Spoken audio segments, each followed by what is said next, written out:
Pedirles también, por favor, que vean la información que les he mandado en esta tarde al grupo de WhatsApp de la iglesia. Si alguien no está en el grupo, pero quiere recibir ese estudio, esa reflexión acerca de lo que representó en su día la fiesta de Purim, que se está celebrando en estos días nuevamente en Israel.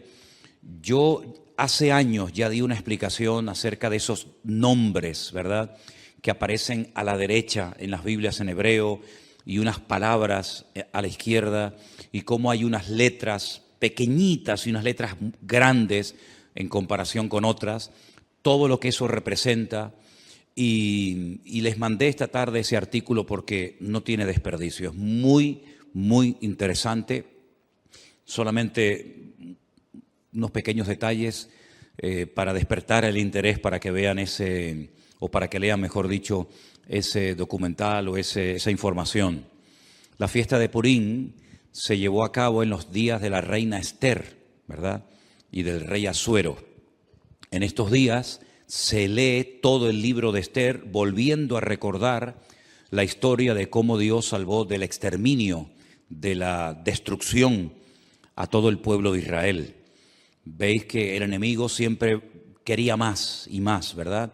En un principio un hermano mató a otro, pero no fue suficiente. Más adelante vemos cómo el enemigo intenta, mezclar a la raza humana con aquellos engendros espirituales, ¿verdad?, con aquellas deformaciones terribles que produjeron la ira de Dios y tuvo que finalmente mandar el diluvio. Vemos más adelante cómo el faraón no se conformaba con matar a uno, sino con matar a todos los niños. Pero en el libro de Esther lo que vemos es que el diablo quiso ir un paso más allá, y lo que puso en el corazón de un perverso llamado Amán era la exterminación, la aniquilación total del pueblo de Israel, incluido hombres, mujeres, niños, ancianos, etc.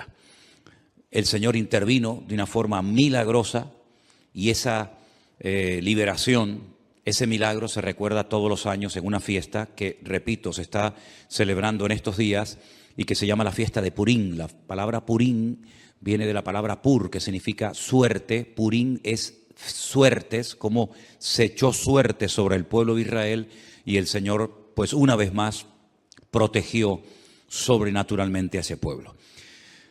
Cuando se produce una matanza de los enemigos que querían destruir al pueblo de Israel, el rey Asuero, que es el marido de la reina Esther, le dice: hoy han muerto 500 hombres y los 10 hijos de Amán. ¿Tiene alguna petición más la reina? Y la reina, su esposa Esther, dice: quiero que mañana a los 10 hijos de Amán, que ya estaban muertos, los cuelguen en la horca.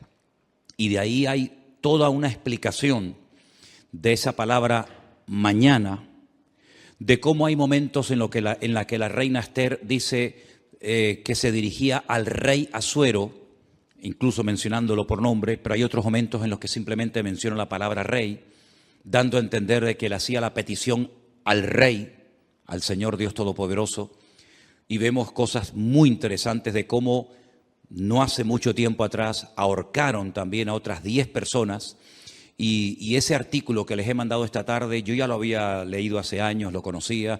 De hecho, les expliqué el tema de los números, de las letras en el libro de Esther, pero quiero que lo lean porque es muy interesante, y una vez más se demuestra la credibilidad de la Biblia. La Biblia es un libro matemáticamente perfecto, que se adelanta en el espacio y en el tiempo, no solamente dándonos información de cosas que ocurrieron, sino de cosas que ocurrieron, pero que tienen un reflejo y una repercusión en el futuro. Y es muy interesante ese artículo, y me gustaría de verdad que lo leyeran con detenimiento. Yo se lo mandé, ya digo, al grupo de WhatsApp, pero si alguien lo quiere tener y no está en el grupo, pues me das tu teléfono y yo te lo mando sin ningún problema, ¿de acuerdo? Nosotros nos vamos al libro de Ezequiel. Ezequiel era un sacerdote que había sido llevado cautivo a Babilonia. Ustedes saben que las tribus del norte, que formaron un país y adoptaron el nombre Israel y decidieron que Siquén, la actual Nablus, fuera la capital del Reino del Norte, fue arrasado tiempo antes de que Nabucodonosor decidiera atacar las tribus del sur. Las tribus del sur, cuando hablo de las tribus del sur, me refiero a la pequeña tribu de Benjamín y a la tribu de Judá, que permanecieron un siglo y pico más en el territorio de Israel. También fueron sacadas de la tierra, fueron llevadas al cautiverio por Nabucodonosor 70 años, y estas dos tribus después retornan. Y ese retorno, todo lo que hicieron, la reconstrucción del templo, de la ciudad, de las murallas, etcétera, pues se nos relata en el libro de Esdras y en el libro de Nehemías, que algunos creen que era un solo libro, no dos, como tenemos nosotros en nuestras Biblias, libro de Nehemías y libro de Esther. Se creen que los dos formaban un solo tomo, un solo libro. Pero bueno, independientemente de eso, vemos que Ezequiel está en el cautiverio y él, estando en Babilonia, el Señor le revela una serie de cosas acerca de su pueblo. A través de una serie de sueños, de visiones, le muestra el retorno del pueblo de Israel, cómo volverían, y la ciudad de Jerusalén volvería otra vez a ser habitada, etcétera, etcétera. Pero aparte de eso, Ezequiel recibe una serie de revelaciones acerca del futuro, no para su época. Vimos el otro día, por ejemplo, el domingo, que algunas visiones, algunas profecías que recibió Daniel, las escribía, pero el Señor le decía, séllalas, porque esto no es para tu tiempo, esto es para los tiempos finales. Bueno, en cierto sentido también pasó algo parecido con Ezequiel. Ezequiel recibió profecías e información acerca de los últimos tiempos que él no vio durante su ministerio, durante su vida, el cumplimiento de estas palabras. El capítulo 38 y 39 de Ezequiel, digamos que van unidos, porque el 39 es una prolongación de lo que comienza a revelarle el Señor a Ezequiel, y el capítulo comienza diciendo así: vino palabra de Dios diciendo, hijo de hombre. Esta expresión, hijo de hombre, es la forma como el Señor se dirigía y llamaba siempre al profeta Ezequiel. Pon tu rostro contra Gog, en tierra de Magog, príncipe soberano de Mesec y Tubal, y profetiza contra él. Vamos a ir haciendo pausas según vayamos leyendo, porque hay algunas cosas que tengo que ir diciendo por el camino para que entendamos ciertas y determinadas cosas. Estos nombres que aparecen aquí, Mesec y Tubal, ustedes los van a encontrar en el primer libro de la Biblia. No es la primera vez que aparecen, ni mucho menos. Concretamente en Génesis capítulo 10, versículo 2, nos dice que Mesec y Tubal eran hijos de Jafet. ¿Quién era Jafet? Uno de los tres hijos de Noé. Noé tuvo a Sem, Can y Jafet. Bueno, pues Jafet tuvo una serie de hijos y uno se llamó Mesec y otro se llamó Tubal.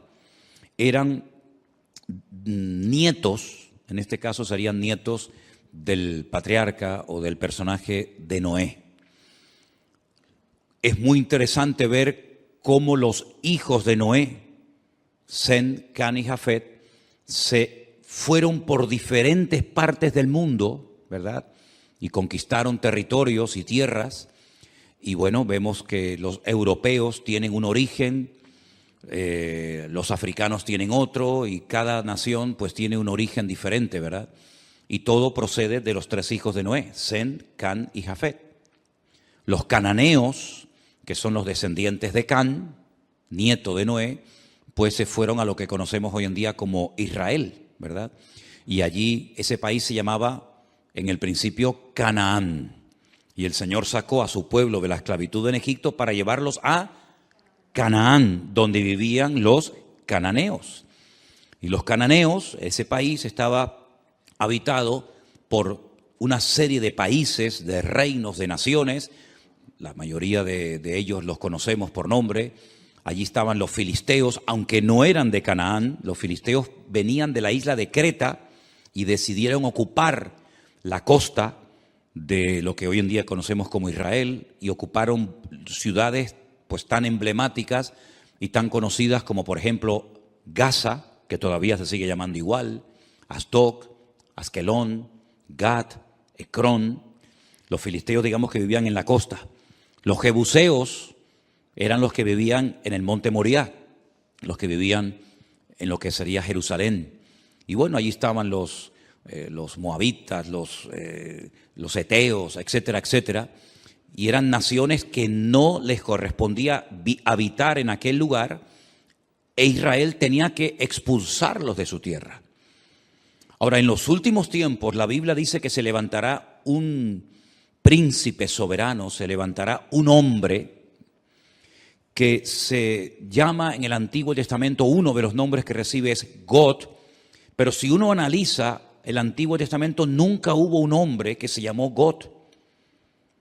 God es simplemente un nombre que se le da a un personaje político que en los últimos tiempos decidirá unilateralmente, aunque realmente detrás de todo esto, por supuesto, siempre está la mano de Dios, atacar al pueblo de Israel desde el norte. No es como Amalek, que venía del sur, o como los moabitas, que venían del este, sino que este enemigo atacará a Israel desde el norte, seguramente cruzará los famosos altos del Golán y llevará a cabo una batalla tremenda. Ahora, lo que no se ponen de acuerdo los comentaristas es cuándo se va a llevar a cabo esa batalla en el valle de Meguido, la famosa batalla de Armagedón, ¿sí? Algunos dicen que esa batalla se va a llevar a cabo antes de la venida del Señor Jesucristo. Pero también el libro del Apocalipsis, y después lo vamos a ver, nos dice que después del milenio, God se va a volver a levantar y va a intentar otra vez hacer la guerra contra el pueblo de Dios. Entonces, algunos dicen que es una guerra que se va a llevar a cabo antes y después. Otros dicen que solamente antes, otros dicen que solamente después. En fin, hay diferentes opiniones. Pero vamos a seguir leyendo. Este personaje, que la Biblia en esta ocasión lo llama God, que es el príncipe de estas tierras que ocuparon los nietos de Noé, llamados Mesec y Tubal, dice el Señor: yo estoy contra ti, oh God, príncipe soberano de Mesec y Tubal. Te quebrantaré y pondré garfios en tus quijadas, y te sacaré a ti y a todo tu ejército, caballos, jinetes y todo, de todo en todo, equipados, gran multitud con paveses y escudos, teniendo todos ellos espadas. Y ahora menciona a tres naciones: Persia, Cus y Fut, con ellos, todos ellos con escudo y yelmo. Gomer y todas sus tropas, la casa de Togarma, de los confines del norte y todas sus tropas, muchos pueblos contigo. Es decir, God, digamos que es el líder, el representante, el que aglutina a un montón de naciones que lo van a apoyar con el objetivo de subir y atacar al pueblo de Israel. Ahora, estas naciones que se mencionan en el versículo 5, Persia, Cus y Fut, ustedes tienen que saber de quiénes se trata, para que sepan qué naciones en los últimos tiempos se van a juntar a estos ejércitos, ¿verdad?, internacionales, con el objetivo de atacar al pueblo de Israel. En cierto sentido es como una especie de confederación, es un montón de naciones que se juntan. No es la primera vez que muchas naciones se juntan para atacar a un enemigo en común. Por ejemplo, en la Segunda Guerra Mundial se juntaron muchas naciones para atacar a los nazis, que en aquel momento eran los que estaban, digamos, controlando Europa. Durante la famosa Guerra de los 6 días y otras guerras que se han llevado a cabo en este último periodo en Israel, ha habido muchas naciones árabes que se unieron para pelear contra Israel. No es nada nuevo, ¿verdad? Son naciones que entre ellos se pelean, entre ellos tienen también sus discrepancias, pero como tienen un enemigo en común, que en este caso es Israel, y todos quieren tomar parte de la ciudad de Jerusalén, se unen para pelear como si fueran un solo ejército. Pero realmente no es un solo ejército, sino son muchos ejércitos, muchos soldados que se juntan con un objetivo en común. El versículo 5 habla de Persia. Persia es el país de Irán. Ustedes saben que hasta el otro día a Irán se le conocía como Persia. Así que los iraníes no son árabes, son de origen persa. Así que Irán, qué curioso, ¿no? Se está hablando últimamente mucho acerca de este país. Irán también apoyará a Gog con el objetivo de atacar y destruir al pueblo de Israel. Así que ya tenemos identificado quiénes son los persas. Cus es un país de África, Etiopía. Ustedes saben que Moisés fue criticado por su propia hermana Miriam porque se casó con una mujer cusita. Los cusitas eran o son de Etiopía. Así que Cus en aquel tiempo era Etiopía, actualmente tiene otro nombre. Y Fud es el país de Libia, un país que está en el norte de África. Como pueden comprobar, estamos hablando de naciones del norte de Israel, estamos hablando de naciones africanas, estamos hablando de la nación de Libia. Y en los últimos tiempos vamos a ver cómo diferentes naciones, y ya lo estamos comenzando a ver, cada nación ya se está posicionando. Unos apoyan a un bando, otros apoyan a otro bando, y estamos viendo cómo se está reorganizando el mundo. Unos a favor de estos por los motivos que sea, otros a favor de estos por sus propios intereses. Pero vamos a ver en los últimos tiempos cómo van a ocurrir cosas muy rápidos en la economía y en otras circunstancias, que lo que van a hacer es que cada país, por pequeño o grande que sea, por influyente o poco influyente que sea, va a buscar dónde acomodarse, a quién apoyar y bajo qué paraguas me pongo. Si bajo el paraguas de Oriente, bajo el paraguas de Occidente, y estamos viendo, solamente hay que ver un poquito los medios de comunicación y conocer un poco de la Biblia para darnos cuenta cómo el mundo se está reubicando, ¿verdad? Vamos a ver cosas muy interesantes. Así que esas tres naciones ya las hemos identificado. Después, más adelante, pues a lo largo del capítulo, vemos cómo esta batalla se va a llevar a cabo en ese valle que hemos estado recientemente visitando, un valle realmente precioso, el valle de Megiddo, un valle inmenso. Se va a llevar a cabo una batalla como jamás en la historia se ha llevado ninguna batalla. El hombre parece que no aprende. Cuando terminó la Primera y la Segunda Guerra Mundial, muchas personas dijeron, bueno, después de estos conflictos ya hemos aprendido que en una guerra nadie gana, sino que todos pierden. Por lo tanto, no tiene ningún sentido que los pueblos, que las naciones se sigan enfrentando la una con la otra, pero vemos que el hombre no aprende. Vemos que de vez en cuando salta por algún sitio, salta por algún otro lugar. Esa batalla va a ser tan terrible, tan terrible. No vamos a leer los 2 capítulos porque ya ustedes los han leído, pero el objetivo de todo esto es que Dios va a permitir, Dios va a atraer a todas estas naciones que odian al pueblo, al Estado de Israel, para que Él demuestre su poder y quede definitivamente claro de una vez por todas que Él es el Rey de Reyes y el Señor de los Señores, y que a su pueblo nada ni nadie lo puede destruir. Todos los imperios, y podríamos hacer una lista enorme, todos los imperios, todos los países, todas las naciones que han intentado con todas sus fuerzas destruir al Estado de Israel prácticamente o han desaparecido o no son prácticamente nada en el tiempo presente.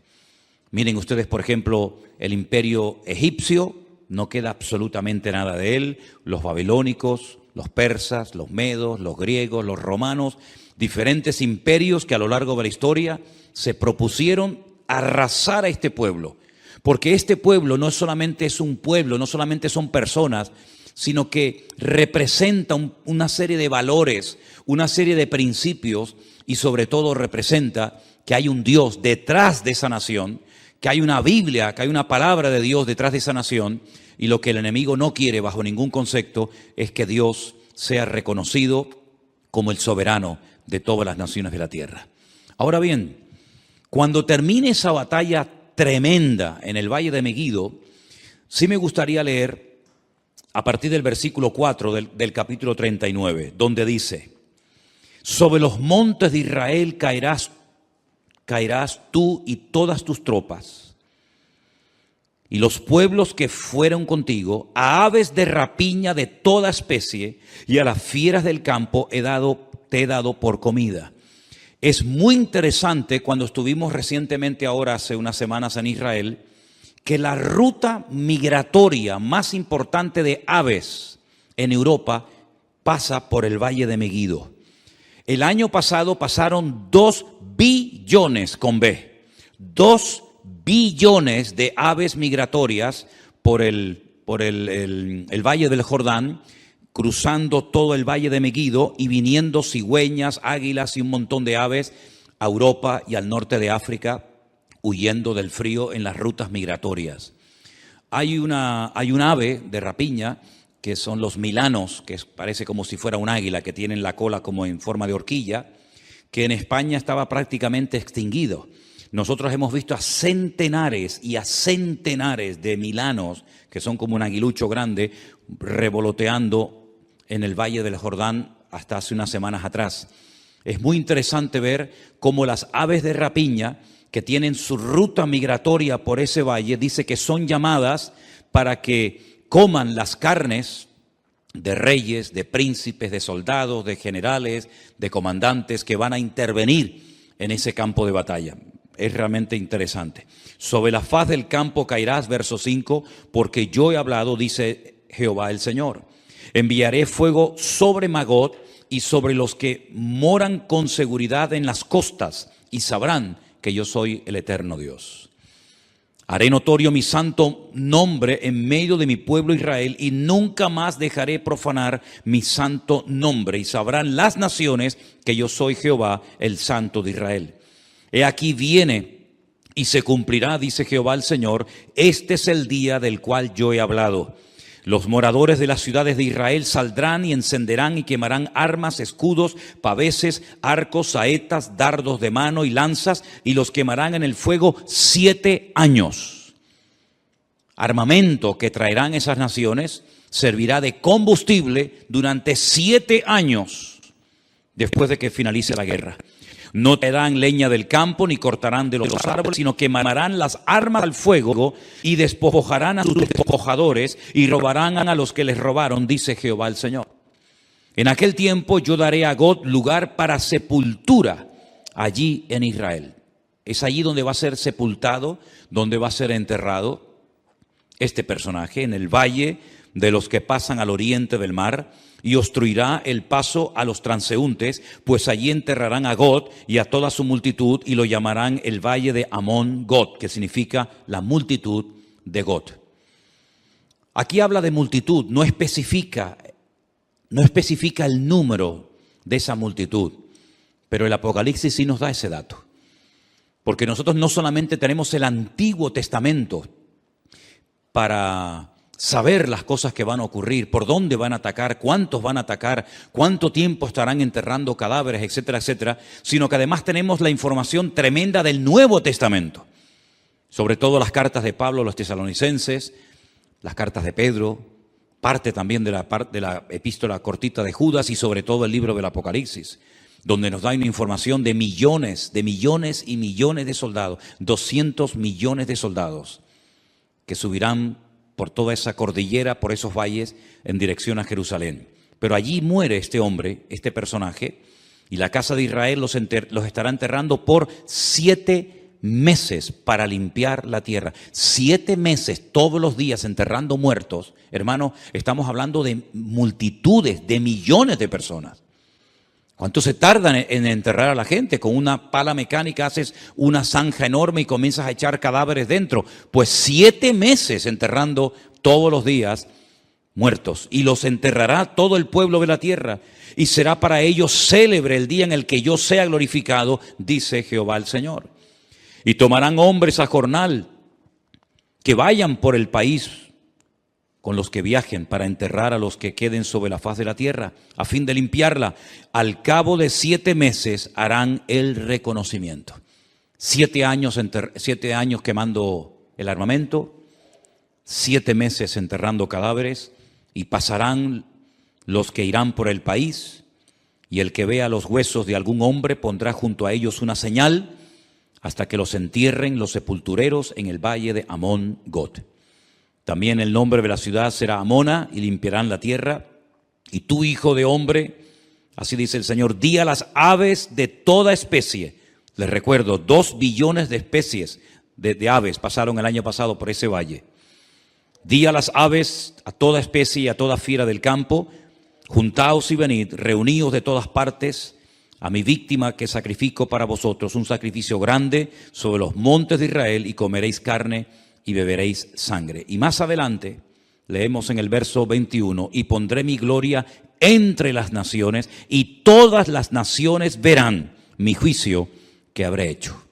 Cuando termine esa batalla, al final de lo que llamamos o conocemos como el nombre de la gran tribulación, comenzará un período de 1000 años que se conoce como el milenio o la era milenial del Mesías.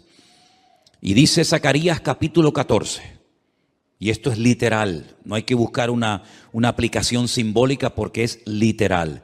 Y las naciones que hubieren sido salvas, no es que se hayan convertido, sino que se salvaron de la muerte en esta batalla tremenda, tendrán que subir todos los años a Jerusalén a celebrar la fiesta de los tabernáculos. Y la fiesta de los tabernáculos se suele celebrar generalmente entre los meses de septiembre y octubre. Y quiero que leamos literalmente el pasaje de Zacarías capítulo 14 para que vean un dato muy interesante que nos da este profeta acerca de esta batalla y acerca de las naciones que escaparán del juicio en este valle de Megiddo. En Zacarías, el capítulo 14, dice así, a partir del verso 1. He aquí el día del Señor viene, y en medio de ti serán repartidos tus despojos. Está hablando de la misma batalla, está hablando del mismo tiempo, del mismo acontecimiento, pero 2 profetas diferentes. Uno, Ezequiel en Babilonia, y ahora Zacarías. Y dice, porque yo reuniré a todas las naciones para combatir contra Jerusalén. Aquí hay una información adicional a lo que nos viene diciendo Ezequiel. La ciudad será tomada y serán saqueadas las casas, violadas las mujeres, y la mitad de la ciudad irá en cautiverio, mas el resto del pueblo no será cortado de la ciudad. Después saldrá Jehová y peleará con aquellas naciones como peleó en el día de la batalla. Y ahora habla de la segunda venida del Mesías. Porque el Mesías, cuando nació cerca de este monte de los Olivos, en dirección hacia el sur, aproximadamente como a 7-8 kilómetros al sur, en una pequeña localidad, en un pequeño pueblo llamado Belén, que pertenecía a Judea, Belén de Judea. Pero cuando dice aquí que se afirmarán en aquel día sus pies sobre el monte de los Olivos, aquí podemos ver que el Antiguo Testamento nos habla de su nacimiento en Belén de Judea y de su retorno, su segunda venida, poniendo los pies sobre el monte de los Olivos. Amén, hermanos, ¿lo ven claramente? Nace en Belén, retorna en el monte de los Olivos. Para que algunos digan que la Biblia no habla de 2 venidas, sino solamente de una. No, habla de 2 venidas.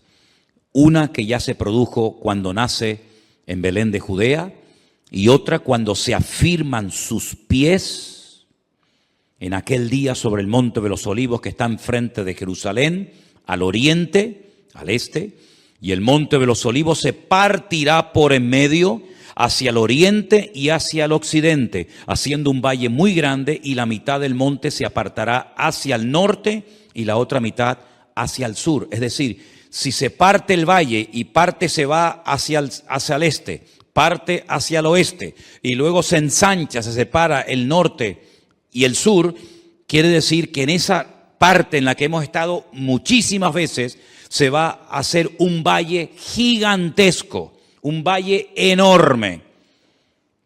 Ahora mismo entre el monte Moriah, donde antiguamente estaba el templo, y donde está el monte de los olivos, hay un barranco, hay como si fuera un barranco que se llama el famoso torrente de Cedrón, pero no tiene ni punto de comparación lo ancho que será ese valle cuando el Señor ponga sus pies sobre el monte de los olivos.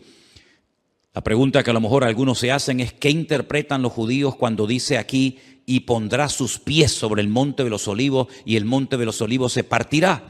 Bueno, ellos dicen que cuando venga el Mesías, que no creen que vengan del cielo, pues ellos dicen y opinan que cuando venga el Mesías, la expresión "y pondrá sus pies sobre el monte de los olivos" significa, es una expresión como decir "y vendrá con autoridad", pero no lo interpretan como algo literal. Entonces, si no interpretan una parte del texto como no literal, tampoco pueden interpretar la otra parte del texto como literal, pero en esta ocasión se equivocan. Dice que huiréis al valle de los montes, porque el valle de los montes llegará hasta Sal. Huiréis de la manera que huisteis por causa del terremoto en los días de Usías, rey de Judá, y vendrá Jehová mi Dios y con él todos los santos. ¿Quién es el que viene? Jehová mi Dios. ¿Y viene acompañado de quién? Con todos sus santos. Esta es la segunda venida del Señor Jesucristo, donde todo ojo le verá, toda rodilla se doblará y toda lengua confesará que Él es el Señor, para gloria de Dios Padre. ¿Se dan cuenta cómo Él viene, pero no viene solo? Ya la iglesia ya ha sido arrebatada, ya fue llevada con Él, y cuando Él retorna en su segunda venida, su iglesia no está en la tierra, sino que su iglesia viene con Él en las nubes. Y acontecerá que en ese día no habrá luz clara ni oscura. Acontecerá que no habrá luz clara ni oscura. Qué cosa tan rara, ¿verdad? Será un día el cual es conocido de Jehová, del Señor, que no será ni de día ni de noche. No nos hacemos ni la más remota idea cómo puede ser, porque en nuestra mente no cabe decir, o es de día o es de noche. Pero dice, no va a ser ni de día ni de noche. ¿Y cómo será ese día? Solamente Él lo conoce. Pero sucederá que al caer la tarde habrá luz. Al caer la tarde, cuando se oculta el sol, es cuando ya se hace la noche. Pero aquí es al revés. Cuando llega la tarde, es cuando hay luz. Qué cosas tan interesantes, qué cambios, ¿no? Qué cambios tan tremendos va a haber.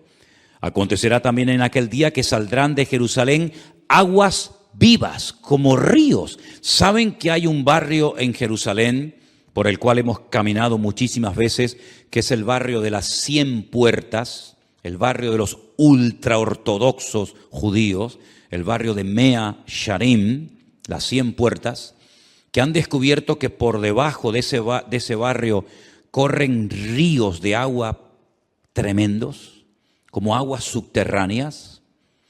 Tal vez cuando se produzca ese terremoto tremendo, al poner sus pies sobre el monte de los olivos, esas aguas broten, salgan hacia arriba, y dicen que la mitad de esas aguas irán hacia el mar oriental y la otra mitad hacia el mar occidental, en verano y en invierno. Israel es el único país que tiene 4 mares, 2 internos y 2 externos. Tiene un mar que realmente es un lago, pero lo llaman el lago o el mar de Genesaret al norte. Más hacia el sur está el mar Muerto, que es mucho más grande que el mar de Galilea. Luego, al oeste está el Mare Nostrum, el mar Mediterráneo, que según como se mire, ahí termina o ahí empieza el mar Mediterráneo y llega hasta el Peñón de Gibraltar. Y luego al sur, ¿verdad?, está el Mar Rojo o el Mar de los Juncos, porque tiene un color rojizo por unas hierbas que hay allí. Como hay otro mar que se llama el Mar Negro, por unas algas que hace que parezca que el agua está negra, ¿verdad?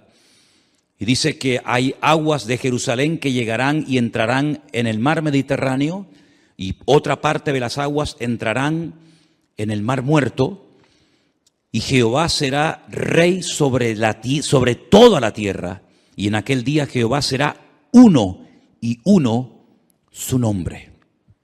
¿Verdad? No se le va a llamar de diferentes maneras, sino que uno será su nombre, tendrá un solo nombre.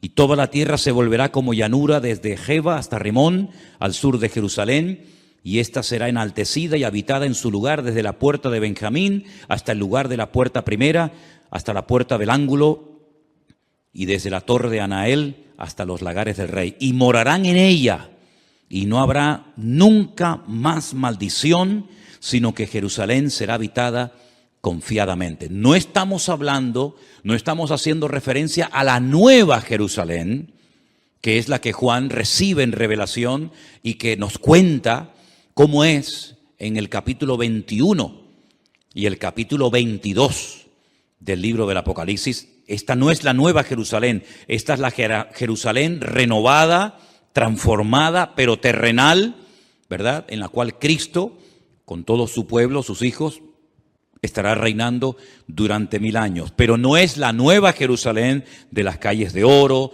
las puertas de perla, etc. Pero se vivirá en esa ciudad. Y esta será la plaga con la que herirá Jehová o el Señor a todos los pueblos que pelearon contra Jerusalén. Eso no lo dice Ezequiel.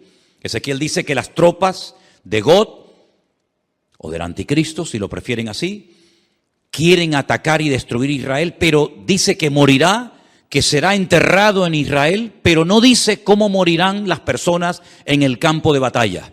Pero Zacarías sí recibió el dato, la revelación de cómo morirían. Dice que será como una especie de plaga.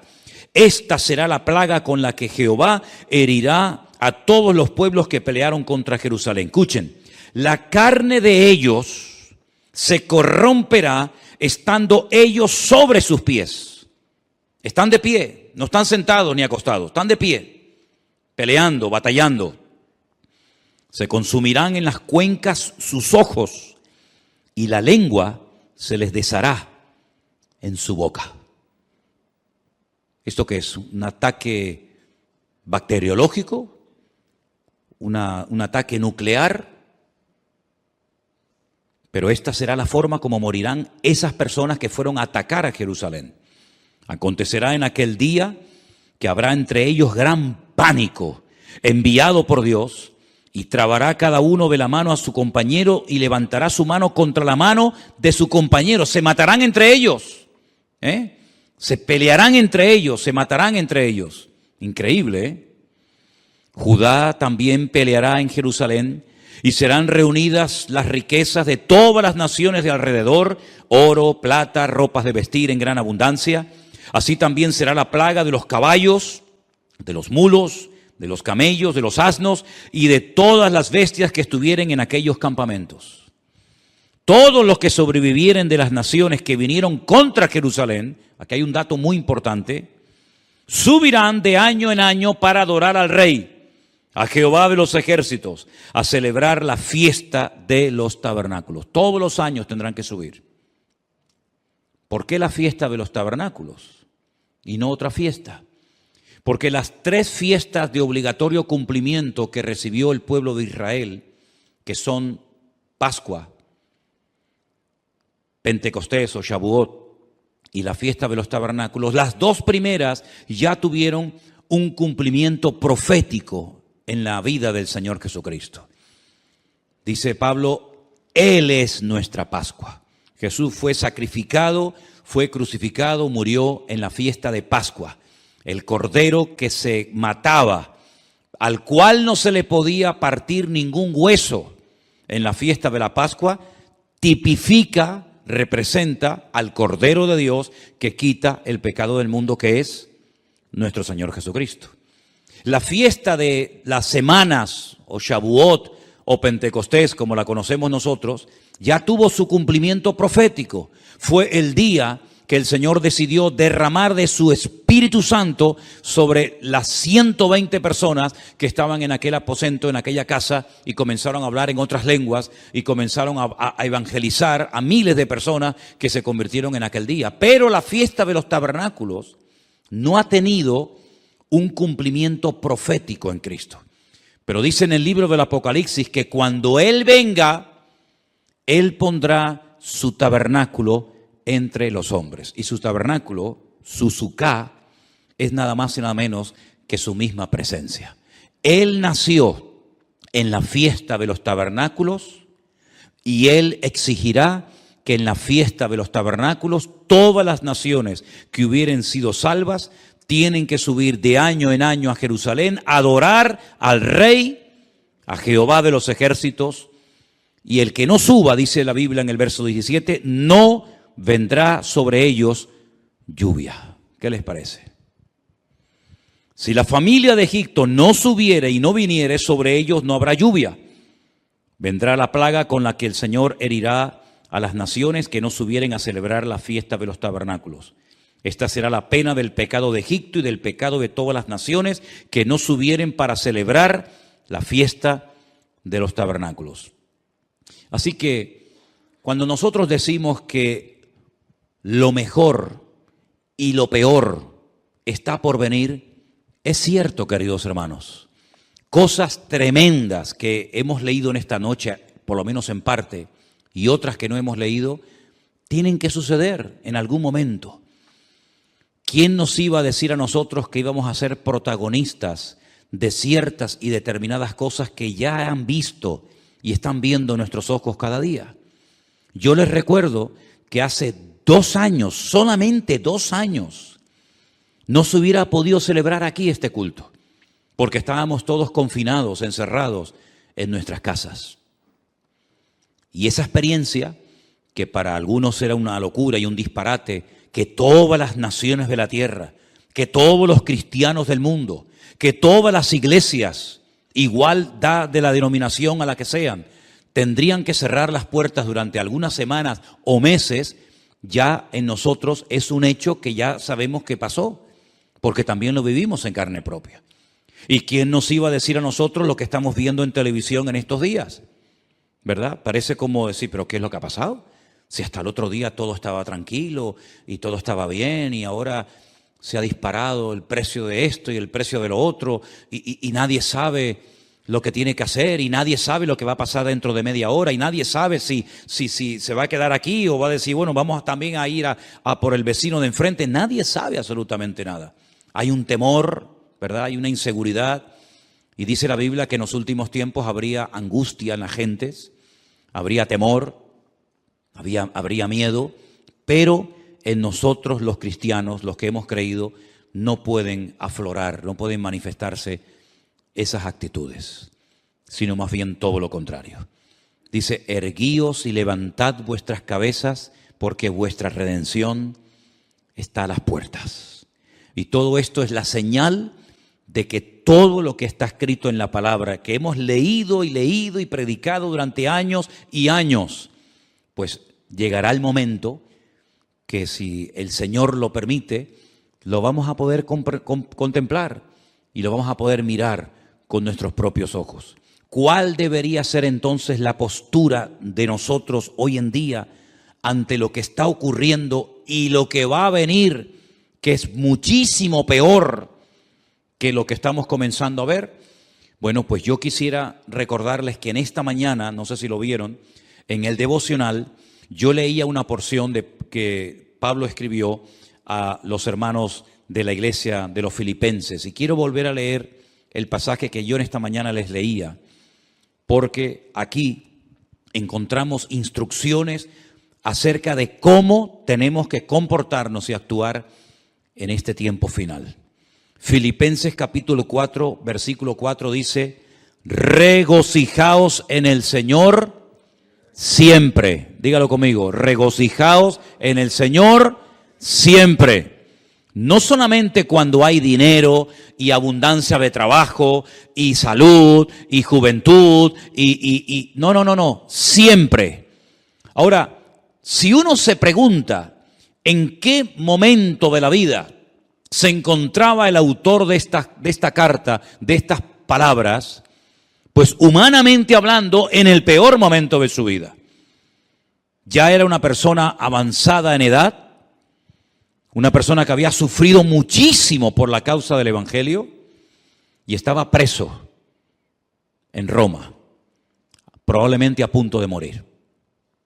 Algunos especulan que si Pablo logró salir de ese encarcelamiento y luego otra vez lo volvieron a meter, me da exactamente igual. Lo que está bien claro es que esta carta, junto con otras 3 más, se escribió desde una cárcel en Roma, que no era una cárcel como las que vemos a veces en televisión, que ocupan los ricos o los poderosos, que parecen que son hoteles de 5 estrellas, sino una mazmorra sin luz, sin agua, con una comida seguramente malísima, con frío, donde él dice que todos le habían abandonado. Es increíble, ¿no? Un hombre que fue de una bendición tan grande para miles y miles de cristianos, y lo sigue siendo hasta nosotros hoy en día, ¿verdad? Y que lo dejaran solo. Dice, solo Lucas está conmigo. Nadie se quedó a su lado. Nadie. Incluso algunos se marcharon hasta causándole problemas en el peor momento de su vida. Dice, pero el Señor estuvo a mi lado y me dio fuerzas y me libró de la boca del león, y me librará y me preservará para su reino celestial. Gloria a Dios.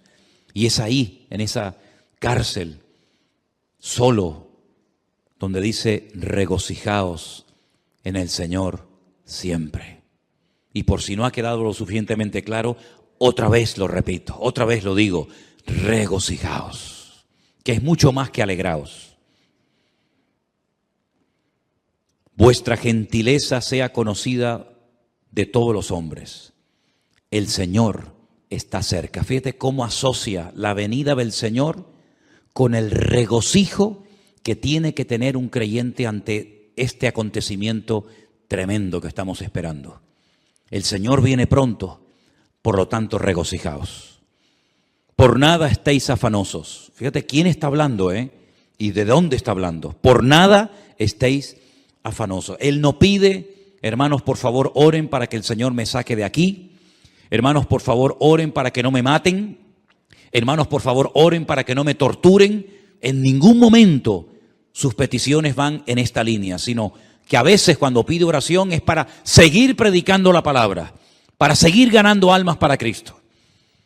No le da lugar a la tristeza, a la depresión. Por eso yo digo una cosa, hermanos, y lo digo para todos, y también para mí, por supuesto. Cualquier cosa que podamos estar padeciendo no tiene ni punto de comparación.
Con lo que este hombre estaba padeciendo y con lo que otros hermanos en este momento, otros hermanos nuestros en este momento estén padeciendo. A veces nos comportamos como niños. Nos enfadamos, perdemos la paz, el equilibrio por cosas insignificantes, ¿verdad? Y nos derrumbamos y nos venimos abajo y parece como que nos han quitado el chupete y nos han quitado el juguete. Y lo que estamos pasando nosotros, ¿qué es lo que estamos pasando nosotros? Dígame. Veía unas imágenes tremendas de una chica joven en este país que está pasando este conflicto, a punto de parir, a punto de dar a luz. Yo decía, Dios mío, una chica joven a punto de parir, que sabe que si sale a la calle probablemente no regrese o no pueda llegar al hospital a tiempo. ¿Qué es lo que estamos pasando nosotros, hermanos? Nada, absolutamente nada. Y aún así, a veces nos quejamos. Y la Biblia dice, por nada estéis afanosos, sino sean conocidas vuestras peticiones delante de Dios, en toda oración, ruego, pero con acción de gracias. Siempre con las gracias por delante. Y la paz de Dios, que sobrepasa todo entendimiento, guardará vuestros corazones y vuestros pensamientos en Cristo Jesús. Qué tremendo, ¿no? Qué tremendo, qué palabras de aliento, qué palabras de ánimo. Y después dice, por lo demás, hermanos, si esto no les llega, por si acaso esto se les queda corto y dice, bueno, está bien, pero hay más. Todo lo que es verdadero, todo lo honesto, todo lo justo, todo lo puro, todo lo amable, todo lo que es de buen nombre, si hay virtud alguna, si algo digno de alabanza, en esto pensad. Cualquier pensamiento que no cumpla con estos requisitos, no lo admita, no le dé lugar, ni a palabras, ni a pensamientos, ni a actitudes, ni a conversaciones que no sean honestas, que no sean de buen nombre, que no glorifiquen al Señor, ni un minuto de mi tiempo. Y termina diciendo, y lo que aprendisteis, y recibisteis, y oísteis, y visteis en mí, esto haced, y el Dios de paz estará con vosotros. La paz del creyente en este tiempo tiene que estar por encima de cualquier circunstancia, por encima de cualquier mala noticia, por encima de cualquier prueba. La paz del Señor guardará nuestros corazones y pensamientos en Cristo Jesús, Señor nuestro. ¿Cuántos dicen amén? No permitas que nada ni nadie te robe la paz de tu corazón. Si ves que la estás perdiendo, la paz, a lo mejor es que estás oyendo y viendo demasiado lo que no tienes que ver ni oír tanto. Y te hace falta más Biblia. Porque cuando falta paz es porque falta Biblia en tu corazón. Pero cuando hay abundancia de palabra, cuando hay abundancia de presencia del Señor y de su palabra en nuestras vidas, no hay lugar a la angustia, al desánimo, a la depresión. ¿Por qué? Porque yo sé en quién he creído. Y mi confianza está puesta 100% en el Señor. Y yo sé que me puedo regocijar y puedo tener paz y puedo dar gracia y puedo darle ánimo a los que están desesperados. Porque dicen que las consultas a los psiquiatras, a los psicólogos han aumentado porque la gente está como en un bucle y no saben cómo salir. Antes era la pandemia, ahora es no sé qué y mañana será no sé cuánto. Y siempre parece que salimos de una desgracia para meternos en otra. El mundo va así. Pero sin embargo nosotros los cristianos podemos cada mañana levantarnos y decir, Señor, es verdad, no tengo tanto dinero como tenía tiempo atrás. No tengo tal vez el trabajo que me gustaría tener. No tengo esto, no tengo lo otro, pero te tengo a ti. Y teniéndote a ti, lo tengo todo. Porque el Señor es mi pastor y nada me faltará. ¿Cuántos dicen amén? Cierra tus ojos en esta tarde, ahí donde estás. Repito, no permitas que nada ni nadie te robe la paz de tu corazón. Al Señor le costó la vida derramar su sangre en una cruz para que tú y yo hoy en el siglo XXI, con la que está cayendo, pudiéramos vivir